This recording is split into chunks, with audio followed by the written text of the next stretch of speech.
not coming to your show either. Malcolm, I was talking to Malcolm, and I was like, Malcolm, do you see that, a bunch of directors bought a movie theater in Westwood? He goes, I saw that, and the first thing I thought is how it was going to affect you and your self-esteem. He goes, I see you're troubled by all this. I said, yeah, what the fuck, man? Like when do I arrive in this business? Like, I've been in the business longer than some of these guys. I know Jason Reitman real well. Like, he was in the documentary Malcolm made about me and shit, saying wonderful things about me and shit.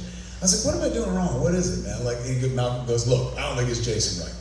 He's going, but somebody in that group probably didn't want you involved. And I was like who? And he goes, well, let's look at this. Let's look at the list. He's going, in terms of who's there, it would have to be somebody with a lot of power. He's going, you've been around 30 years, you got some juice. And I was like, yeah. He's going, but it has to be somebody longer than you, with way more juice. And I was like, he waits a minute, and he goes, did you ever meet Steven Spielberg? I was like, no, never. The entire time I've been in this business, man. So there's no way I offended him. He goes, oh, I didn't say that. I asked if you'd ever met him. He goes, I know for a fact you offended him. What? What are you talking about? He's like, remember fucking that time where he goes, wasn't there a bunch of argy-bargy around like him and George Lucas and Ben Affleck? And I was like, oh my God, you're right. Affleck had told me a story where he was like, I shouldn't do it again. Affleck had told me something about it. I guess I can't do the story with that. He told me like that George Lucas and Steven Spielberg were looking at lingerie sites online at a place he was at, like a Thanksgiving dinner and shit. And I found that charming. Like they weren't looking at like dirty porn sites. They were looking at like Frederick's Apology. And I was like, how fucking cute. And I told that story publicly. I really like that negligee there. Hey Steve, come here, look at that. His crotchless panties.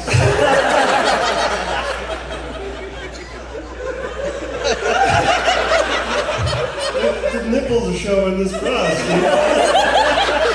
This is how I got in trouble last time. I was about to join in, but I was like, hold it back. So, because I said that shit, he was like, don't you think that guy, like, if he heard that shit, he'd be like, fuck that guy for the rest of his life. And I was like, well, yes. And he goes, that might be one of the reasons. And I was like, all right, I can live with that. That's my fault. Like, that's biblical. I fucking did something, now I'm getting punished and shit. And then Malcolm goes, or maybe they just never consider you at all. You didn't even come up in the room. Your name was never mentioned. Yeah. I mean, here's the thing. Like, the fucking news is this.